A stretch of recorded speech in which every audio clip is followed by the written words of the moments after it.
SSC हो गया, banking हो गया, आईबीपीएस हो गया, रेलवे हो गया, सब लोग इन्हीं फॉर्म्स के पीछे भागे जा रहे हैं, इन्हीं एग्जामों के पीछे भागे जा रहे हैं। और ये चीज़ सबको पता है कि कितनी ज़्यादा इसमें भीड़ हो चुकी है। आज स्थिति ना दोस्तों ये हो चुकी है कि भाई लाखों बच्चे, लाखों में बात कर रहा हूँ, इसमें अप्लाई कर रहे हैं। और इसमें सिलेक्ट कितने हो रहे हैं ये चीज़ आपको पता है? मुट्ठी भर भी सिलेक्ट नहीं हो पा रहे हैं।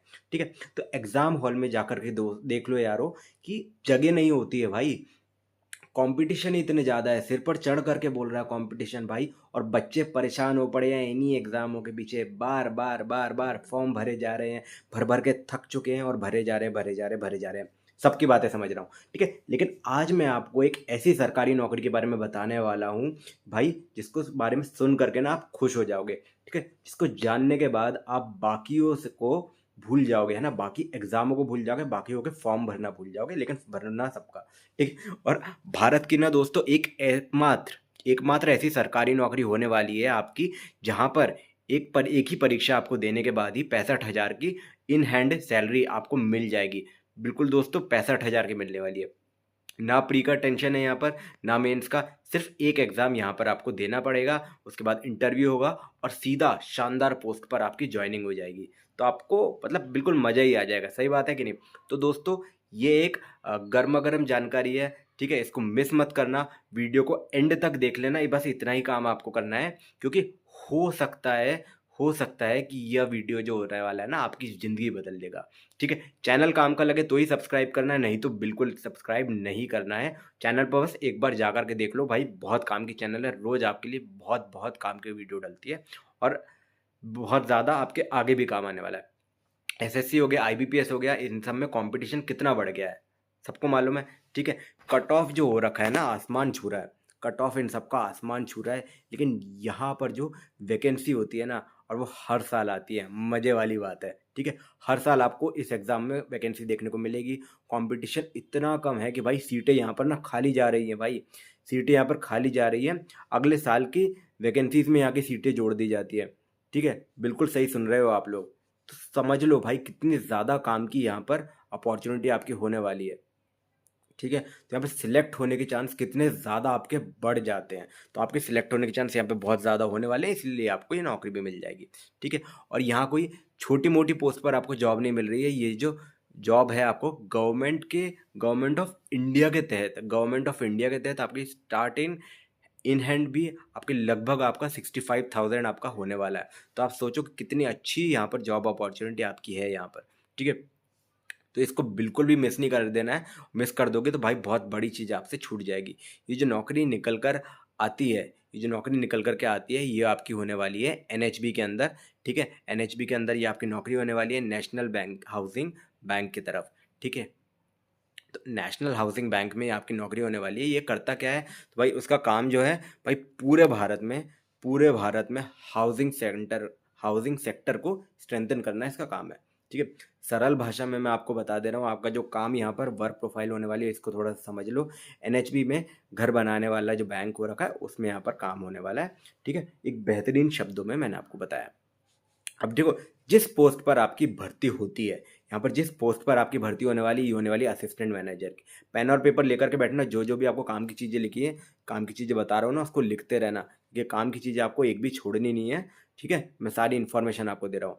असिस्टेंट मैनेजर स्केल 1 की यहाँ पर जॉब होने वाली है। ग्रुप बी की यहाँ पर पोस्ट होने वाली है। मेल्स फीमेल्स दोनों यहाँ पर अप्लाई कर सकते हैं, मेल्स और फीमेल्स दोनों यहाँ पर अप्लाई कर सकते हैं। ऑल इंडिया की यहाँ पर वैकेंसी होगी, ऑल इंडिया की यहाँ पर वैकेंसी आपको देखने को मिलेगी। तो ये वाली चीज़ें तो मैंने आपको बता दी, ठीक है। वैकेंसी हो गया, फ्रीक्वेंसी हो गया, प्रीवियस ईयर, सारी चीज़ें मैं आप लोगों को यहाँ पर बताने वाला हूँ। प्रीवियस ईयर का ट्रेंड भी है। सबसे मज़ेदार बात तो ये है कि ये जो वैकेंसी होती है ना, हर साल आपको देखने को मिलती है, ठीक है। उसके बाद आपको खाली एक अटेम्प्ट का मौका नहीं मिलता, ठीक है। हर साल आप अटेम्प्ट भर सकते हो, हर साल इसमें फॉर्म भर सकते हो। मज़ेदार वाली बात ये है, ठीक है। 2021 में भी वैकेंसी निकली थी, पुरानी बात कर रहा हूँ मैं यहाँ पर। 2021 में भी वैकेंसी आई थी, 22 में भी आई, 23 24 सब जगह आ रही है भाई वैकेंसी। हमेशा आती रहेगी, आती रहेगी। और सबसे ज़्यादा काम की ये वीडियो होने वाली है, ठीक है। तो ये सारी चीज़ें मैंने आप लोगों को बताई, ठीक है। उसके बाद आप लोग ले लो कि भाई आपकी एलिजिबिलिटी क्राइटेरिया होगी, सारी चीज़ें, सारी डिटेल्स मैं यहाँ पर आप लोगों को बताने वाला हूँ, सब लोग डिस्कस कर लेंगे। एज लिमिट आपके डिस्कस करने वाले हैं, सारी चीज़ें अपन लोग देख लेंगे, ठीक है। तो सबसे पहले डेट्स की बात कर लेते हैं अपन लोग, थोड़ा सा डेट्स पर आप लोग ध्यान दे लो कि कब कब आती है। तो 2024 में जो आई थी वो 29 जून को यहाँ पर स्टार्ट हुई थी, वैकेंसी आई थी, और लास्ट डेट अप्लाई करने की 19 जुलाई थी, ठीक है। एग्ज़ाम यहाँ पर 31 अगस्त को आपको देखने को मिल गया था।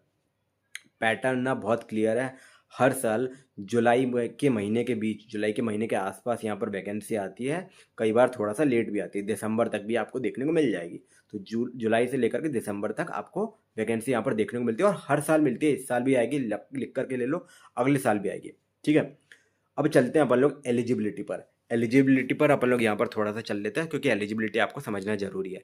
एज लिमिट की अपन लोग बात कर लेते हैं। सबसे पहले मिनिमम जो एज लिमिट है वो आपकी होनी चाहिए 21 साल, मिनिमम 21 होगी, और मैक्सिमम आपका यहाँ पर 30 देखने को मिल जाता है जनरल वालों के लिए, ठीक है। ओबीसी वालों के लिए +3 इयर्स का रिलैक्सेशन होता है, और एससी एसटी वालों के लिए भी रिलैक्सेशन देखने को मिल जाता है 5 साल का, 5 साल का यहाँ पर एससी और एसटी वालों को देखने को मिल जाता है। मज़ेदार बात है उनके लिए। तो भाई एजुकेशन में हो गई भाई, यहाँ पर आपके एनी बैचलर डिग्री मानी गई है।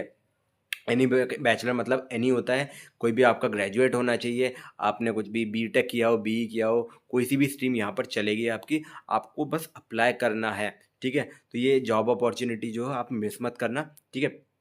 सिलेक्शन के प्रोसीजर के बारे में भी अपन लोग बात कर लेते हैं, पॉइंट्स जो भी इंपॉर्टेंट लग रहे हैं आप लिखते जाना अपने कॉपी में, ठीक है। सिलेक्शन में केवल 2 स्टेप होते हैं, सिलेक्शन में केवल 2 स्टेप होते हैं, मैंने आपको बताया। एक होता है कंप्यूटर बेस्ड एग्जाम आपका देखने को मिलेगा, कंप्यूटर बेस्ड एग्जाम होगा, ऑनलाइन होगा, और ये आपका एमसीक्यू टाइप में रहेगा आपका, ठीक है। मल्टीपल ऑप्शंस में से आपको सिलेक्ट करना होगा। दूसरा होगा आपका इंटरव्यू, ठीक है। कोई भी प्री और मेंस का यहाँ पर झंझट ही नहीं है, प्री और मेंस का यहाँ पर झंझट ही नहीं है, मैं आप लोगों को बताया, ठीक है। तो आप लोगों को केवल और केवल यहाँ पे तैयारी करनी है, और सिलेक्शन भी आपका आराम से हो जाएगा, ठीक है। आपकी तैयारी भी आराम से होगी, तैयारी भी किस तरीके से होगी, पैटर्न, सारी चीज़ें अपन लोग बात करेंगे। थोड़ा सा पैटर्न के बारे में मैं आपको एग्जाम के पैटर्न के बारे में बता देता हूँ, सवाल के पैटर्न पर भी आएंगे, ठीक है। तो यहाँ पर ना 4 सेक्शन आपको देखने को मिलेंगे, एक डिस्क्रिप्टिव टेस्ट भी आपको यहाँ पर देखने को मिलेगा, तो उसकी भी आपको तैयारी करनी पड़ेगी। डिस्क्रिप्टिव भी ईजी होता है। पहला हो गया आपका रीजनिंग, हो गया रीजनिंग और कंप्यूटर एप्टीट्यूड। रीजनिंग और कंप्यूटर एप्टीट्यूड आपका देखने को मिलेगा, इसमें 45 क्वेश्चन होते हैं, और 60 मार्क का होता है। ये 45 क्वेश्चन 60 मार्क का यहाँ पर आपको देखने को मिलेगा, ठीक है। तो इसकी तैयारी आपको करनी पड़ेगी, कैसे तैयारी करनी सारी चीज़ें बताऊंगा। दूसरा जो सेक्शन होता है जनरल अवेयरनेस वाला होगा, है ना। जनरल अवेयरनेस में आपका क्या क्या चीज़ें आ जाएंगी, हिस्ट्री आ जाएगी, ज्योग्राफी आ जाएगी, बैंकिंग अवेयरनेस आपकी देखने को मिल जाएगी आपको, और बेसिक कंप्यूटर भी यहाँ पर आपको देखने को मिल जाएगा। तो आपको बेसिक कंप्यूटर की भी तैयारी करनी पड़ेगी, 50 क्वेश्चन होंगे, और 50 मार्क का आपको देखने को मिलेगा ये भी, ठीक है। 40 मिनट का यहाँ पर टाइम देखने को मिलेगा इस सेक्शन के लिए। इंग्लिश लैंग्वेज की बात कर लेते हैं। तो भाई इंग्लिश लैंग्वेज में जो होने वाला है वो आपके 25 क्वेश्चन होंगे, 30 मार्क्स का होगा, 25 क्वेश्चन होगा, 30 मार्क्स का होगा, और 35 मिनट्स का होगा ये, ठीक है। तो ये भी मैंने आपको इंग्लिश के बारे में बताया। अब अपन लोग क्वांटिटेटिव एप्टीट्यूड के बारे में बात कर लेते हैं। यहाँ पर डीआई भी आपका पूछा जाता है, तो डीआई पे थोड़ा सा फोकस आपको करना पड़ेगा, ठीक है। 35 क्वेश्चन आपको मिलेंगे यहाँ पर, 60 मार्क्स का होगा, और 45 मिनट्स का यहाँ पर टाइम लिमिट होता है, 45 मिनट्स का टाइम लिमिट होता है। टोटल ऑब्जेक्टिव एग्जाम होने वाला है यहाँ पर, और 155 का ये आपको देखने को मिलेंगे सवाल, 155 यहाँ पर क्वेश्चंस देखने को मिलेंगे, 200 नंबर के आएंगे यहाँ पर, और टाइम लिमिट जो है, टोटल टाइम लिमिट यहाँ पर 3 घंटे की आपको देखने को मिलेगी। डिस्क्रिप्टिव पेपर के बारे में बात कर लेते हैं। तो डिस्क्रिप्टिव पेपर यहाँ पर आपको देखने को मिलेगा अंग्रेजी भाषा में, ठीक है। लेटर राइटिंग और ऐसे, ये 2 चीज़ें यहाँ पर आपको देखने को मिलेंगी। लेटर राइटिंग और ऐसे की तैयारी आपको करनी पड़ेगी। 25 मार्क्स के होंगे, 30 मिनट्स, 25 मार्क्स 30 मिनट्स। केवल और केवल क्वालिफाइंग नेचर होता है इसका, क्वालिफाइंग फाइनल में जाने के लिए होता है, मेरिट में नहीं गिना जाता है इसको। सबसे अच्छी बात यह है यार, मेरिट में नहीं गिना जा रहा है इसको, केवल क्वालिफाई करो आगे बढ़ो, क्वालिफाई करो आगे बढ़ो, ठीक है। पुराने कट ऑफ का भी एक बार एनालिसिस आपको करवाया दे रहा हूँ, ताकि आपको सबसे अच्छे तरीके से ये चीज़ें समझ में आएंगी, ठीक है। कट ऑफ भी चाहो तो एक बार लिख लेना, या तो फिर समझ लो एक बार, कट ऑफ को समझ लेना। रीजनिंग का जो कट ऑफ होगा, रीजनिंग का पुराने ईयर का कट ऑफ मैं आपको 2003 का बता रहा हूँ, 2023 का बता रहा हूँ। ओबीसी का गया था 29, एससी और एसटी का 21 यहाँ पर आपको कट ऑफ देखने को मिला था, ठीक है। और जनरल और ओबीसी का जो कट ऑफ था वो सेम था, 29। ये सब्जेक्ट वाइज कट ऑफ की बात हो रही है यहाँ पर, ठीक है। डिस्क्रिप्टिव का कट ऑफ भी भाई बहुत ज़्यादा नहीं ज़्यादा। डिस्क्रिप्टिव का कट ऑफ जो था वो ऐसे राइटिंग का 5 नंबर था, और जो आपका हो गया लेटर राइटिंग उसका यहाँ पर 8 नंबर का कट ऑफ था, तो टोटल आपको 25 में से केवल 13 नंबर लेकर के आने थे। 5 और 8 13 होता है, ठीक है। टोटल 13 नंबर आपको लेकर के आने थे, आपका डिस्क्रिप्टिव वाला कट ऑफ निकल लेता। लाइट चली गई, आप भूल जाओ, ठीक है। 250 नंबर का, ठीक है, फाइनल जो कट ऑफ है, फाइनल कट ऑफ आपका 250 नंबर का यहाँ पर देखने को मिलेगा। 250 मार्क्स का यहाँ पर कट ऑफ होता है, ठीक है। और जनरल वालों का जो गया था वो गया था 197, ईडब्ल्यूएस वालों का 250 में से गया था 194, ओबीसी वालों का यहाँ पर गया था 191, एससी और एसटी वालों का 171 और एससी वालों का 160 यहाँ पर कट ऑफ यहाँ पर देखने को मिला था टोटल, ठीक है। ये इंपॉर्टेंट कट ऑफ मैं आप लोगों को बता रहा हूँ, ठीक है। कट ऑफ यहाँ पर बहुत लो है क्योंकि कंपटीशन यहाँ पर कम है, ये चीज़ आप लोग समझो। कट ऑफ यहाँ पर कम है, ठीक है। सिलेक्शन सैलरी डिटेल्स के बारे में भी बात कर लेते हैं, सारी चीज़ें आपको यहीं पर देखने को मिल जाएंगी, ठीक है। तो सैलरी डिटेल्स के बारे में भी बात कर लेते हैं। अब अपन लोग चल रहे हैं ना सबसे मज़ेदार हिस्सा जो हो रखा है, ठीक है, सैलरी वाला जो पार्ट है, क्योंकि इसकी सैलरी भी अच्छी खासी आपको मिल रही है यार। केवल एक पेपर आपको निकालना है और अच्छे तरीके से आराम से निकल जाएगा। स्टार्टिंग की इन हैंड सैलरी 65,000 आपको पर मंथ, 65,000 रुपया पर मंथ आपको देखने को मिलेगी। ये सिर्फ शुरुआत है ना। प्रमोशन होगा, आपका ग्रोथ होगा, अच्छी खासी सैलरी में आपको ग्रोथ देखने को मिलेगी। असिस्टेंट मैनेजर पर तो आप ज्वाइन कर रहे हो भाई, असिस्टेंट मैनेजर पर आप ज्वाइन कर रहे हो, इसके बाद में आप आगे जाकर के डिप्टी मैनेजर भी बनोगे, रीजनल मैनेजर भी बन सकते हो, ठीक है। स्केल 4 की पोस्ट होती है, बहुत अच्छी पोस्ट होती है। रीजनल मैनेजर की जो सैलरी होती है ना, वो तो भाई आप खुश हो जाओगे देख करके, 1,74,000 तक भी हो जाती है, ठीक है। अभी आगे आगे ये अभी की सैलरी है, आगे जा करके आपको और ज़्यादा देखने को मिल जाएगी। तो आप सोचो कितनी अच्छी ग्रोथ अपॉर्चुनिटी है ना। ग्रोथ इतनी ज़्यादा ग्रोथ हो रही है, शायद ही किसी गवर्नमेंट बैंक में होगी, और भी ज़्यादा बैंकों में होती होगी, ठीक है। लेकिन यहाँ पर आपको बहुत ही ज़्यादा शानदार ग्रोथ देखने को मिल रही है, ठीक है। फॉर्म भरना है, जब भी फॉर्म के डिटेल्स आएगी ये चीज़ मैं आप लोगों को बताऊंगा। अभी तो भाई रुको, अभी बहुत सारी चीज़ें, बहुत ज़्यादा आप लोगों को देखना बाकी है। वर्कलोड यहाँ पर बहुत कम है भाई, वर्कलोड बहुत कम है, ऑफिस जॉब है, ठीक है। आपको बैठे बैठे काम करना है, आपका अपना कैबिन यहाँ पर आपको दिया जाएगा, ठीक है। फील्ड वर्क यहाँ पर शून्य के बराबर है, फील्ड वर्क यहाँ पर शून्य के बराबर, इसलिए ना लोग इस जॉब से बहुत ज़्यादा खुश रहते हैं, जो जो भी ज्वाइन करते हैं यहाँ पर बहुत ज़्यादा खुश रहते हैं, ठीक है। तो आप लोग भी यहाँ पर बढ़िया से ज्वाइन करने करने वाले हो, ठीक है। आपकी जो जॉब लोकेशन है, जॉब लोकेशन मैं आप लोग को बता दूँ तो भाई इंडिया में, भारत में एनएचबी के कई ऑफिसेस हैं, वहाँ पर आपको जॉब लोकेशन मिलने वाली है। पोस्टिंग ज़्यादातर आपको स्टेट कैपिटल में ही आपको मिलती है, ठीक है। तो बढ़िया से आपको स्टेट कैपिटल में जॉब मिलेगी, ठीक है। एग्जाम्पल के तहत आप लोग ले लो कि भाई एमपी में हो, आप लोग एमपी में रह रहे हो तो भोपाल में इसका सेंटर होगा, वहाँ पर आपको जॉब लोकेशन मिलेगी। यूपी में हो तो भाई लखनऊ के आसपास आपको इसका सेंटर मिल जाएगा, राजस्थान में जयपुर वालों को मिल जाएगा, ठीक है। तो ये आपको महाराष्ट्र हो गया, जैसे महाराष्ट्र हो गया तो उन लोगों को मुंबई के अराउंड अराउंड आपको मिल जाएगा। यानी कि घर से दूर ज़्यादा यहाँ पर नहीं रहना पड़ेगा, ठीक है। आप लोग आराम से घर पे आ जा सकते हो, अप डाउन वगैरह कर सकते हो, ठीक है। और वहीं आपका एग्ज़ाम सेंटर भी आपको वहीं वहीं देखने को मिल जाएगा। एप्लीकेशन फ़ीस के बारे में थोड़ी सी बात कर लेते हैं, तो आपको फ़ीस के बारे में बता दूँ कि भाई जब आप अप्लाई करोगे तो कितनी फ़ीस आपकी लगने वाली है। तो फ़ीस की बात कर लेते हो तो जनरल, ओबीसी, ईडब्ल्यूएस हो गया, इन तीनों का 850 रुपया फ़ीस होती है। एससी और एसटी वालों के लिए और पीडब्ल्यूडी वालों के लिए 175 रुपया फ़ीस यहाँ पर आपको देखने को देनी पड़ेगी, ठीक है। तो सिलेक्शन हो गया, सिलेक्शन आपका क्या है, इंटरव्यू होगा, इंटरव्यू बेसिस पर फाइनल जो इंटरव्यू होगा, है ना।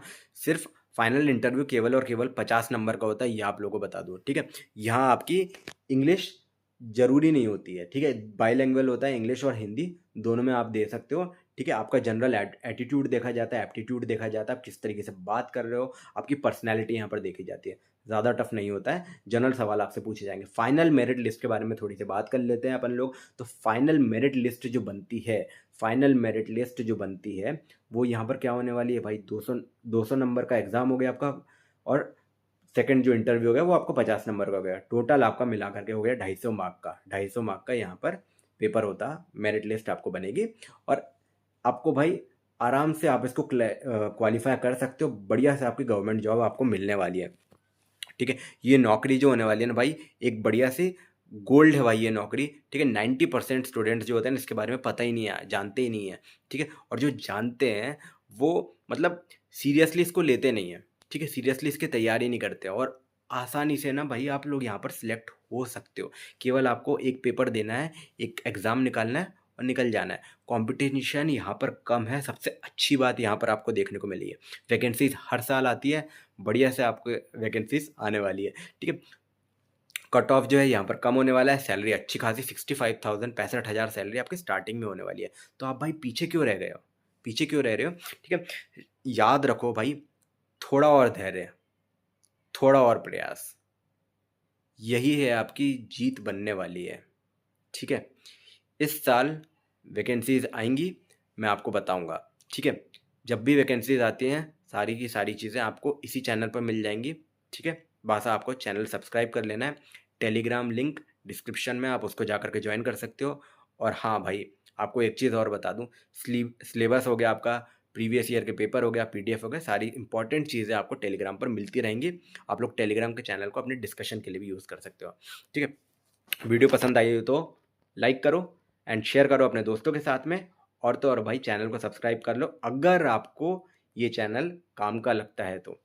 ऑलराइट दोस्तों, मिलेंगे अपने अगले वीडियो में, तब तक के लिए बाय बाय, जय श्री राम, राधे राधे, हर हर महादेव। अपने डिस्ट्रैक्शन को हटाओ, फालतू वीडियो नहीं देखना है, फालतू की आपको काम नहीं करने हैं, ठीक है। पढ़ाई पर ध्यान दो, काम धंधे पे ध्यान दो और आगे बढ़ो यार।